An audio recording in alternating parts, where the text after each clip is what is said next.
How many times have you just not done something because you just kept on overthinking and wondering, what if the worst happened? But what if we stopped overthinking? How much more productive would we be, and how many more things would we have if we just stopped overthinking? Stopping overthinking is actually surprisingly easy. Like, you wouldn't even believe how easy it is to just stop overthinking. And I'll explain it with a little of my horrible, crappy drawings I'm about to draw on this thing right here. First things first, we have to take into account that there's a ton of different scenarios. And, well, first let's actually draw you right over here. This is you right over here. And around you, there could be infinite scenarios that could happen. There could be tons of scenarios, well, not infinite, but tons of scenarios, and not every scenario will be the same. So how can you not overthink when there's tons of different scenarios where you can overthink? Well, let's just take a random example. Like, say, what if you have to present in front of, like, a lot of people in front of a class? Like you're presenting, I don't know why this looks like a TV, but pretend this is you and you're about to present in front of tons of people. I'm not going to draw those because those are going to be really horrible. But what are the risks and the rewards? That's the big thing you have to weigh when you're overthinking, because you don't want to just not think at all, because overthinking doesn't mean not thinking, because that's just dumb. You want to have some sort of thinking going on in this little guy's brain. So what would happen after? The chances are either you do good, everyone's sort of happy. They're not going to be crazy happy. I mean, no one gets really happy at a presentation, and they're either going to be like me, because not really many people care about presentations.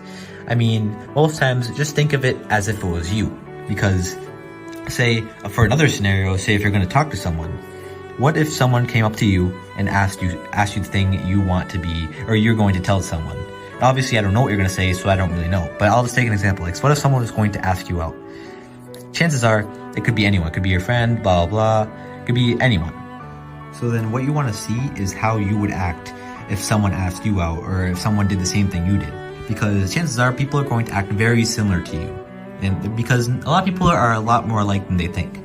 It's like, say, if you're going to give someone a compliment, or if you're going to get a compliment either. Like, say some guy sits over here, pretend this guy's name is like Bob or something, and this guy over here, which could be you, and imagine Bob says, oh, hey, you have some pretty cool shoes. Obviously, you're gonna be pretty happy, and you'd be like, hey, thanks, Bob. So clearly, if this was the other way around, it would probably be the same way, because no one would just, if you had a compliment and you gave it to someone, no one's just gonna be upset at that. So it's probably going to be around the same way. That's what I mean by that. But going back to this, for a lot of scenarios, a lot of people are afraid of what would happen if you asked a person out. This is a really good example, because a lot of people overthink about this and they eventually just don't do it. And I've also had this issue as well, where I just wouldn't. But a lot of times you want to also think about the big picture, like the future. Because say after, like, there's two scenarios obviously. One of these scenarios is that does happen and you guys are both happy. And see, this is obviously the good scenario, so there's nothing really much I can say about it. It's just very good for you. And the bad scenario is that things don't go well. You know, you might be upset for a little while, but at the same time, at least you have closure. And that's really important, because when you have closure, that'll basically make it so you won't be having to ask yourself, oh, what if I did do this? And when you look at the big picture, it doesn't really matter much in the future, because at least you asked, and having closure is very important. And the good part is, if the good thing happens, then you'll be happy you did it. So either way, it's a win-win. But obviously, when you take into account all of this, you may still be stubborn. And why is that? Because some people, they obviously know that the risk and reward is, like, it's better to take it anyway. But sometimes they just still don't do it.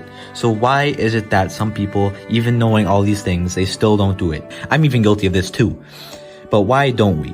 Well, a lot of times, and this is even proven by studies, when we have a chance to lose something, a lot of times we think of it as, say, oh, this loss is going to be a lot worse than if I gain something. If we lost $5, it's a lot worse than in getting $5. Like, say if we drop $5 on the ground versus we found $5 on the ground.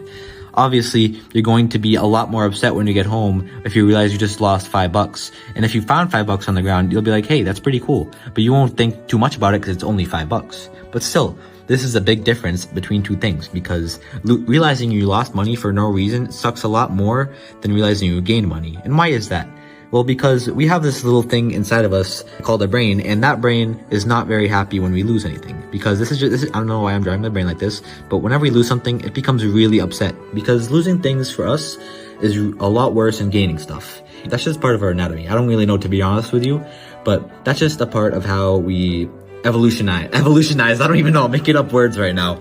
Anyway, losing things is a lot worse. So thinking that even if the risk isn't as bad as the reward, we're still probably going to think that it is bad. Also, you're probably thinking right now, oh, but you're reading a script, so you're not really overthinking, so why are you talking about this?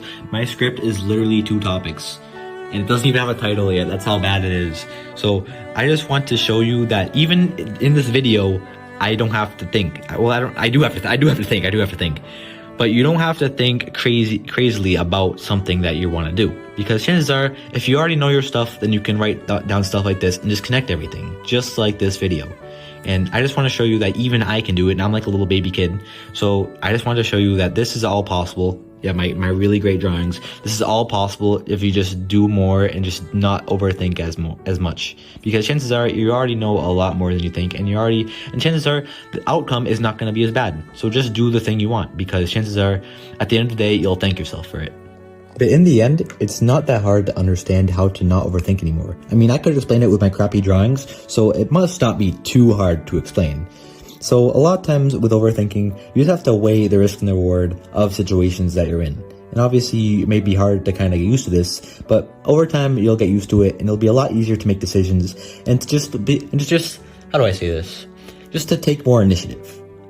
But a lot of times, you also have to just fight your own brain on if you're doing something or not, because sometimes it may be holding you back. It's crazy to think that your own brain is holding you back. Can't believe it, but it's true. And it's called loss aversion if you want to search it up, blah, blah, blah. Yeah, but that's how you stop overthinking.